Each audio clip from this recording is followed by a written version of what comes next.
നമസ്കാരം. USA weekly ന്യൂസിലേക്ക് സ്വാഗതം. H-1B L-1 വിസകൾ നിയന്ത്രിക്കുന്നതിനുള്ള നിയമ ഭേദഗതി ബില്ലായ H-1B L-1 visa reform act of 2016 കോൺഗ്രസിൽ അവതരിപ്പിച്ചു. ഡെമോക്രാറ്റ്സും റിപ്പബ്ലിക്കൻസും സംയുക്തമായി അവതരിപ്പിക്കുന്ന ബിൽ കോൺഗ്രസും സെനറ്റും അംഗീകരിച്ചാൽ പ്രസിഡന്റിന്റെ അംഗീകാരത്തിനായി സമർപ്പിക്കും. പ്രസിഡന്റ് തിരഞ്ഞെടുപ്പ് നടക്കുന്ന ഈ വർഷം ഇരു പാർട്ടി സ്ഥാനാർത്ഥികളും ഈ ബില്ലിനെ അനുകൂലിക്കുവാനാണ് സാധ്യത. പ്രസിഡന്റ് സ്ഥാനാർത്ഥികൾ ഇപ്പോൾ തന്നെ H-1B പദ്ധതി മൂലം അമേരിക്കൻ തൊഴിലാളികളുടെ ജോലി നഷ്ടപ്പെടുന്നു എന്നുള്ള വിമർശനം ഉന്നയിക്കുന്നുണ്ട്. ഈ നിയമം പാസ്സായാൽ 50 ജോലിക്കാരിൽ കൂടുതലോ 50% ജോലിക്കാരിൽ കൂടുതലോ H-1B വിസ ജോലിക്കാരായുള്ള കമ്പനികളെ കൂടുതൽ H-1B വിസകൾക്ക് അപേക്ഷ നൽകുവാൻ അനുവദിക്കുകയില്ല. 2000 മുതൽ 2014 വരെ അമേരിക്കയിലേക്ക് കുടിയേറിയ ഇന്ത്യക്കാരുടെ എണ്ണം 10 ലക്ഷമാകുന്നു. ഇപ്പോഴത്തെ കണക്കനുസരിച്ച് കഴിഞ്ഞ 134 വർഷങ്ങൾക്കുള്ളിൽ അമേരിക്കയിലേക്ക് കുടിയേറിയ 80.5 മില്യൺ ആൾക്കാരിൽ ഇന്ത്യക്കാർ 2.1%. US ഡിപ്പാർട്ട്മെന്റ് ഓഫ് ഹോംലാൻഡ് സെക്യൂരിറ്റിയുടെ കണക്കനുസരിച്ച് കഴിഞ്ഞ 174 വർഷങ്ങൾക്കുള്ളിൽ 1.6 മില്യൺ ഇന്ത്യക്കാരാണ് അമേരിക്കയിലേക്ക് കുടിയേറിയിരിക്കുന്നത്. 1965 ഇമിഗ്രേഷൻ ആൻഡ് നാഷണാലിറ്റി ആക്ടിന് ശേഷമാണ് ഏഷ്യയിൽ നിന്നും വൻതോതിൽ കുടിയേറ്റം തുടങ്ങിയത്. ഈ വർഷം മാർച്ച് വരെ 1,50,000 ഗ്രീനാണ് അംഗീകാരം ലഭിച്ചത്. 12,000 അപേക്ഷകൾ തള്ളിക്കളഞ്ഞു. 4 ലക്ഷത്തോളം അപേക്ഷകളാണ് ഇമിഗ്രേഷൻ വകുപ്പിന്റെ തീരുമാനത്തിനായി കെട്ടിക്കിടക്കുന്നത്. അമേരിക്കയിലെ പ്രമുഖ പൈലറ്റ് രഹിത വിമാന നിർമ്മാണ company general Atomics aeronautical systems ഇന്ത്യയിൽ തങ്ങളുടെ ഓഫീസ് തുറക്കുന്നു. US ഡിഫൻസിന് ഡ്രോൺ വിമാനങ്ങളും മറ്റ് തന്ത്രപ്രധാന ഉപകരണങ്ങളും നൽകുന്ന കമ്പനിയാണ് ഇന്ത്യൻ നേവിയുടെ വിപുലീകരണത്തിനായി തങ്ങളുടെ ഉൽപ്പന്നങ്ങൾ വിൽക്കുവാൻ തയ്യാറെടുക്കുന്നത്. US ഗവൺമെന്റുമായും ഇന്ത്യൻ ഗവൺമെന്റുമായും സഹകരിച്ചായിരിക്കും തങ്ങളുടെ പ്രവർത്തനങ്ങൾ നടത്തുന്നതെന്ന് കമ്പനി CEO ലിൻഡൻ ബ്ലൂ അറിയിച്ചു. വിശാലമായ സമുദ്ര പരിധിയുള്ള ഇന്ത്യക്ക് കാലാവസ്ഥാ മുന്നറിയിപ്പിനും രാജ്യസുരക്ഷാ കാര്യങ്ങൾക്കും പൈലറ്റ് രഹിത നിരീക്ഷണ സംവിധാനങ്ങൾ വളരെ പ്രധാനപ്പെട്ടതാണെന്ന് കമ്പനി വിലയിരുത്തുന്നു. 2016 അന്തരീക്ഷ താപനില ആയിരിക്കും ലോകത്തിൽ ഇതേവരെ രേഖപ്പെടുത്തിയിട്ടുള്ള ഏറ്റവും കൂടിയ ചൂട് അനുഭവപ്പെട്ട വർഷമെന്ന് നാസയുടെ പഠന റിപ്പോർട്ടിൽ പറയുന്നു. വ്യവസായ വിപ്ലവത്തിന് മുൻപുള്ള കാലത്ത് രേഖപ്പെടുത്തിയിട്ടുള്ള ശരാശരി താപനിലയേക്കാൾ 2.3 ഡിഗ്രി ഫാരൻഹീറ്റ് കൂടുതലാണ് ഈ വർഷം രേഖപ്പെടുത്തിയിരിക്കുന്നത്. ഈ താപനില ലോകരാജ്യങ്ങൾ നിശ്ചയിച്ചിട്ടുള്ള താപനില നിയന്ത്രണ മാനദണ്ഡമായ 2.7 ഡിഗ്രി ഫാരൻഹീറ്റിന് ഏതാണ്ട് അടുത്തെത്തിയിരിക്കുകയാണ്. താപനിലയുടെ വർധനവ് ഇല്ലാതാക്കാൻ ഇന്നത്തെ നിലയ്ക്ക് അസാധ്യമാണെന്ന് കാലാവസ്ഥാ ശാസ്ത്രജ്ഞർ കാൽവിൻ സ്മിഡ് അഭിപ്രായപ്പെട്ടു. താപനില വർധനവിന്റെ പ്രധാന കാരണമായ കാർബൺ ഡയോക്സൈഡിന്റെ പുറന്തള്ളൽ ഇന്നു മുതൽ 0% ആക്കിയാൽ തന്നെയും ഇതേവരെ കാർബൺ ഡയോക്സൈഡ് മൂലം ഉണ്ടായിട്ടുള്ള മാറ്റങ്ങൾ ഇല്ലാതെയാക്കാൻ 100 കണക്കിന് വർഷങ്ങൾ എടുക്കുമെന്ന് കരുതപ്പെടുന്നു. അമേരിക്കയിലെ പ്രമുഖ യുദ്ധ വിമാന നിർമ്മാണ കമ്പനി ലോക്ഹീഡ് മാർട്ടിൻ അവരുടെ പ്രമുഖ യുദ്ധവിമാനമായ F-16 നിർമ്മാണം ഇന്ത്യയിലേക്ക് മാറ്റുവാൻ തയ്യാറെടുക്കുന്നു. F-16 പുതിയ പരമ്പരയിലുള്ള യുദ്ധവിമാനങ്ങൾ ഇന്ത്യയിൽ നിർമ്മിക്കുവാനും കയറ്റി അയക്കുവാനുമുള്ള പദ്ധതി കമ്പനി ഇന്ത്യൻ ഗവൺമെന്റിന് സമർപ്പിച്ചു. ഇതിൽ ഒരു നിബന്ധന ഇന്ത്യൻ എയർഫോഴ്സിന്റെ യുദ്ധവിമാനങ്ങളിൽ F-16 ഉൾപ്പെടുത്തണം എന്നുള്ളതാണ്. 100 ഇത്തരം വിമാനങ്ങൾ നിർമ്മിച്ച് കയറ്റുമതി ചെയ്യുവാൻ $15 മില്യൺ ഓർഡറുകൾ സമാഹരിക്കുവാൻ കഴിയുമെന്ന് കമ്പനി കരുതുന്നു. ഇത്തരത്തിലുള്ള ഒരു സംരംഭം ആദ്യമായാണ് കമ്പനി രാജ്യത്തിന് പുറത്ത് നടത്തുന്നതെന്ന് കമ്പനി വക്താവ് അറിയിച്ചു. ഇപ്പോൾ ലോക്ഹീഡ് മാർട്ടിൻ F-16 നിർമ്മാണം നടത്തുന്നത് ടെക്സസിലെ ആർലിംഗ്ടണിലാണ്. ആപ്പിൾ കമ്പനിയുടെ ഇന്ത്യയിലെ ഐഫോൺ വിൽപ്പന 51% വർദ്ധിച്ചതായി റിപ്പോർട്ട്. ഈ സാമ്പത്തിക വർഷത്തിന്റെ 3ാം പാദത്തിൽ ആപ്പിൾ കമ്പനി 40.4 മില്യൺ ഫോണുകളാണ് ലോകമെമ്പാടുമായി വിറ്റത്. മറ്റ് രാജ്യങ്ങളിൽ ഐഫോണിന്റെ വിൽപ്പനയിൽ മാന്ദ്യം നേരിട്ടപ്പോൾ ഇന്ത്യയിൽ വിൽപ്പന വർദ്ധിക്കുകയാണ് ചെയ്തത്. ഐഫോണിന്റെ വലിയ വിൽപ്പന നടന്നിരുന്ന ചൈനയിൽ നേരിട്ട സാമ്പത്തിക അസ്ഥിരത അവിടുത്തെ ഐഫോൺ വിൽപ്പനയെ സാരമായി ബാധിച്ചിരുന്നു. NGO ട്രാൻസ്പെറൻസി ഇന്റർനാഷണൽ നടത്തിയ സർവേയിൽ ഇന്ത്യൻ കമ്പനികൾ ചൈന കമ്പനികളെക്കാൾ സുതാര്യത ഉള്ളതായി കണ്ടെത്തി. ലോകമെമ്പാടുമായി 183 രാജ്യങ്ങളിലെ 100 കമ്പനികളെയാണ് സർവേയിൽ ഉൾപ്പെടുത്തിയത്. ഇന്ത്യൻ കമ്പനികൾ സുതാര്യതയിൽ 75% പോയിന്റുകൾ നേടിയപ്പോൾ സർവേയിൽ പങ്കെടുത്ത 37 ചൈനീസ് കമ്പനികൾക്ക് 16% പോയിന്റുകളാണ് ലഭിച്ചത്. ഇതിൽ 3 കമ്പനികൾക്ക് 10% സ്കോർ പോലും ലഭിക്കുകയുണ്ടായില്ല. ഇന്റർനാഷണൽ കമ്പനികളുടെ സുതാര്യത ശരാശരി 34% മാത്രമാണെന്ന് NGO ട്രാൻസ്പെറൻസി ഇന്റർനാഷണൽ റിപ്പോർട്ട് ചെയ്യുന്നു. 24-കാരനായ ഇന്ത്യൻ വിദ്യാർത്ഥിയെ അദ്ദേഹത്തിന് കൂടെ താമസിച്ചിരുന്ന മറ്റൊരു ഇന്ത്യക്കാരൻ വാക്കുതർക്കത്തിനെ തുടർന്ന് കുത്തിക്കൊലപ്പെടുത്തി. ഹൈദരാബാദുകാരനായ ഗുൽഡാൻ സങ്കീർത്തിനെയാണ് അതേ നാട്ടുകാരനായ സായ് സന്ദീപ് കുത്തിക്കൊലപ്പെടുത്തിയത്. Sankeerth Austin university of new ഹെവനിലെ കമ്പ്യൂട്ടർ മാസ്റ്റർ ബിരുദ വിദ്യാർത്ഥിയായിരുന്നു. വയറ്റിൽ കുത്തേറ്റ സങ്കീർത്തിനെ ആശുപത്രിയിൽ എത്തിച്ചുവെങ്കിലും മരണമടഞ്ഞു. 2 ആഴ്ച മുൻപാണ് സായ് സന്ദീപ് സങ്കീർത്തിന്റെ മുറിയിൽ താമസം തുടങ്ങിയത്. സായ് സന്ദീപിനെ പോലീസ് അറസ്റ്റ് ചെയ്തിട്ടുണ്ട്.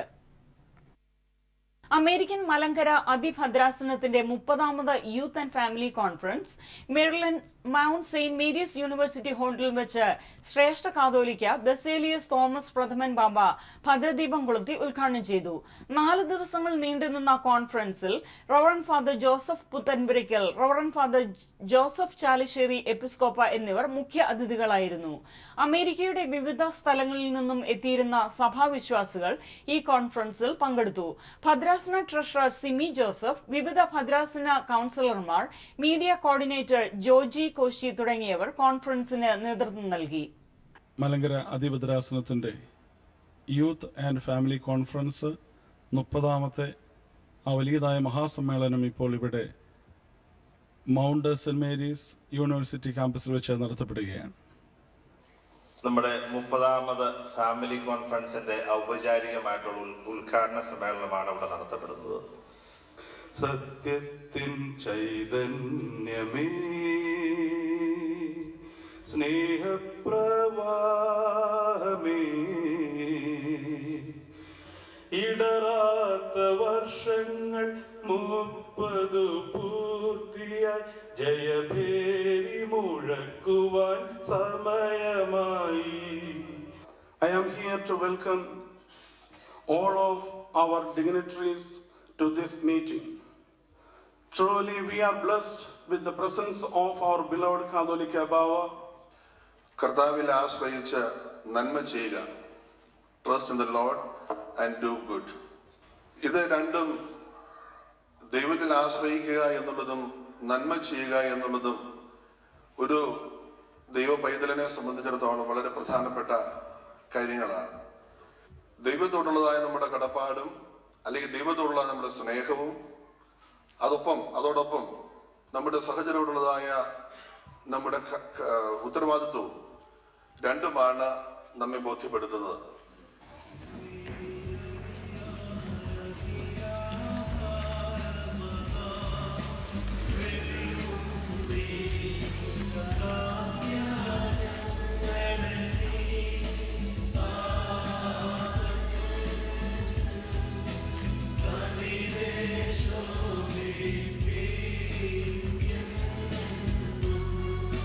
ഏറ്റവും കൂടുതൽ നന്ദിയോടെ ഓർക്കുന്നത്, ഈ വർഷം ഞാൻ ഇവിടെ വരാൻ അനുവദിച്ച പരിശുദ്ധ പാത്രികീസ്വഭാവയുടെ തൃപ്പാദം അദൃശ്യമായി ചുംബിച്ചുകൊണ്ട് നന്ദി വെളിപ്പെടുത്തുമ്പോൾ സമർപ്പിക്കുമ്പോൾ തന്നെ ഇവിടുത്തെ മെത്രാപ്പൊലീത്ത തിരുമനസ്സുകൊണ്ട് കഴിഞ്ഞ വർഷം ക്ഷണിച്ചു, വരാൻ സാധിച്ചില്ല.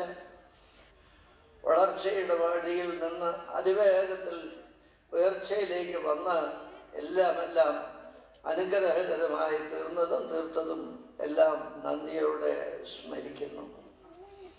മലങ്കര ദൈവത്തിൻ്റെ പ്രകാശനം നമ്മുടെ ശ്രേഷ്ഠ കാതോലിക്ക ബാബ തിരുമനസ്സുണ്ട് ജോസഫ് അച്ഛന് കൊടുത്തുകൊണ്ട് ഇതിൻ്റെ പ്രകാശനം നമ്മൾ നിർവഹിക്കുന്നതാണ്.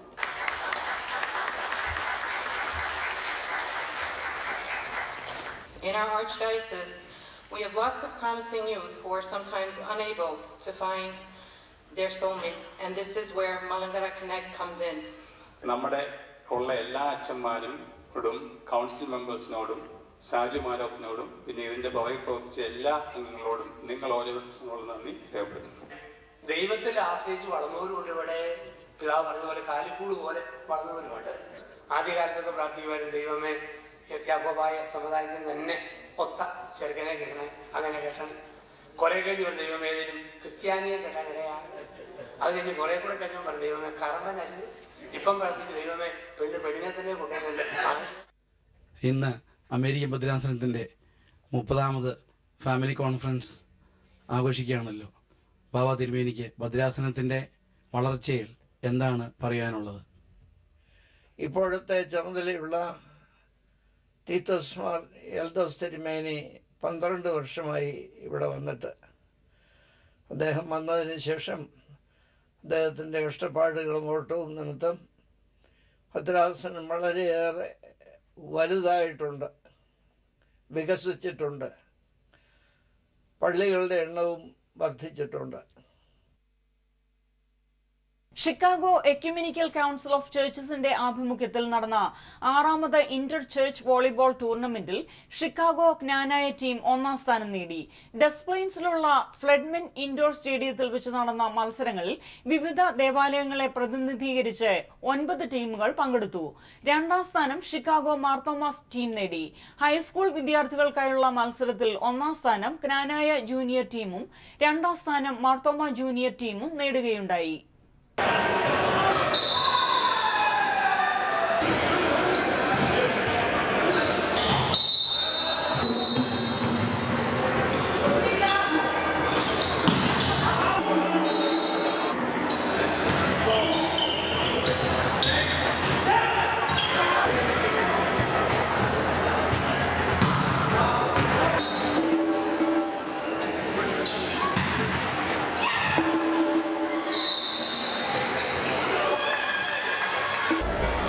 ഷിക്കാഗോ കേന്ദ്രമാക്കി പ്രവർത്തിക്കുന്ന വിവിധ ക്രൈസ്തവ സഭകളുടെ കൂട്ടായ്മയായ എക്യുമെനിക്കൽ പ്രസ്ഥാനം നേതൃത്വം നൽകുന്ന 6ാമത് വോളിബോൾ ടൂർണമെന്റാണ് ഇവിടെ നടന്നുകൊണ്ടിരിക്കുക.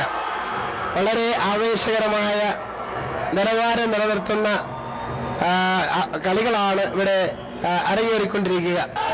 ഇവിടുത്തെ ഏതാനും ചർച്ചകൾ കൂടിച്ചേർന്ന് എല്ലാ വർഷങ്ങളും നടക്കുന്നതായിട്ടുള്ള ഈ ടൂർണമെന്റ് വളരെയധികം ശ്രദ്ധ ആകർഷിക്കുന്നതായിട്ടുള്ള ഒരു സംഭവമാണ്.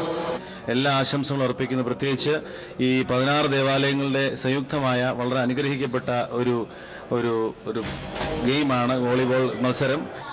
എല്ലാ സഭകളും തമ്മിലുള്ള പരസ്പര ബന്ധത്തിൻ്റെ വലിയ ഒരു പ്രതീകമാണ്. കൂട്ടായ്മയുടെ ഈ സുന്ദര അവസരത്തിൽ പങ്കെടുത്ത എല്ലാ സഭയിലെയും പ്രത്യേകിച്ച് യുവജനങ്ങളെ ഞാൻ ഏറ്റവും ഹാർദവമായി അനുമോദിക്കുകയും അവർക്ക് എല്ലാ അഭിവാദ്യങ്ങളും നേരുകയും ചെയ്യുന്നു. ഈ വോളിബോൾ ടൂർണമെന്റിന് എല്ലാവിധ ആശംസകളും പ്രാർത്ഥനകളും നേരുന്നു.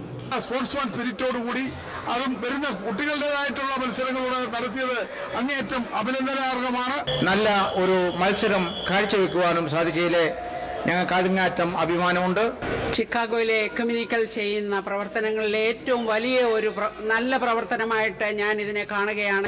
കേരള എക്യുമെനിക്കൽ ചർച്ചസിന്റെ 2016 വോളിബോൾ മത്സരം വളരെ ഭംഗിയായി നടത്തുവാനായിട്ട് സാധിച്ചു. ഷിക്കാഗോ എക്യുമെനിക്കൽ കൗൺസിലിന്റെ ആഭിമുഖ്യത്തിൽ നടത്തപ്പെടുന്ന 6ാമത് വോളിബോൾ മത്സരമാണ് ഇപ്പോൾ നടന്നുകൊണ്ടിരിക്കുന്നത്. എല്ലാ ഭാരവാഹികളാണ് ഞങ്ങളോടൊപ്പം നിൽക്കുന്നത്. അവരോടുള്ള എല്ലാ ആശംസകളും, പ്രത്യേകിച്ച് യുവാക്കളുടെ ഇടയ്ക്ക് ഒരുമിച്ച് പ്രവർത്തിക്കുവാൻ തക്കവണ്ണമുള്ള സഭകളുടെ ഒരു പ്രതിജ്ഞയാണ് ഇങ്ങനെയുള്ള അവസരങ്ങൾ ഒരുമിച്ച് വരുന്നത്. എല്ലാ അനുഗ്രഹങ്ങളും ആശംസകളും ഞങ്ങൾ എല്ലാവരുടെ നാമത്തിൽ അറിയിക്കുന്നു. വർഷത്തെ വിന്നേഴ്സായിട്ട് കനായ കാതലിക് ചർച്ച് ഫസ്റ്റ് പ്രൈസും ചിക്കാഗോ മാർത്തോമ ചർച്ച് സെക്കൻഡ് പ്രൈസും കിട്ടി. We are so happy that we won the first place. Thank you. Thank you.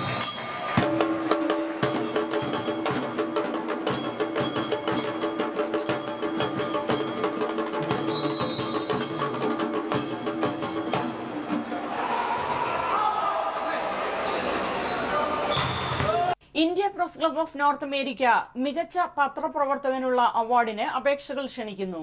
കേരളത്തിലെ പത്ര-മാധ്യമ രംഗത്ത് പ്രാഗൽഭ്യം തെളിയിച്ചവരിൽ നിന്നുമാണ് അവാർഡ് ജേതാവിനെ തിരഞ്ഞെടുക്കുക. അവാർഡ് ജേതാവിന് പ്രശംസാ ഫലകവും 1 ലക്ഷം രൂപയും 2 ആഴ്ചത്തെ അമേരിക്കൻ പര്യടനവും ഒരുക്കുന്നു. അപേക്ഷകർ സെപ്റ്റംബർ 15-നുള്ളിൽ IPCNA Award 2016@gmail.com എന്ന വിലാസത്തിൽ അപേക്ഷകൾ അയക്കേണ്ടതാണ്. കൂടുതൽ വിവരങ്ങൾക്ക് IPCNA പ്രസിഡന്റ് ശിവൻ മുഹമ്മദ് 630-363-0436 എന്ന നമ്പറിൽ ബന്ധപ്പെടുക. കൂടാതെ കൂടുതൽ വിവരങ്ങൾ indiapressclub.org വെബ്സൈറ്റിലും ലഭ്യമാണ്. കേരള ലിറ്റററി സൊസൈറ്റി ഓഫ് ഡാലസിന്റെ 25ാം വാർഷികവും അമേരിക്കൻ മലയാളി കുടിയേറ്റത്തിന്റെ 50ാം വാർഷികവും ആഘോഷിക്കുന്നു. ഓഗസ്റ്റ് 14-ന് കേരള അസോസിയേഷൻ ഓഫ് ഡാലസിന്റെ ഹാളിൽ വെച്ച് നടക്കുന്ന ചടങ്ങിൽ ആദ്യകാല കുടിയേറ്റക്കാരും ആദ്യകാലത്ത് ഡാലസിൽ എത്തിച്ചേർന്ന നഴ്സുമാരും വിശിഷ്ട അതിഥികളായിരിക്കും. കൂടുതൽ വിവരങ്ങൾക്ക് Abraham Thekkemuri, CV George, Jason George എന്നിവരുമായി ബന്ധപ്പെട്ടു.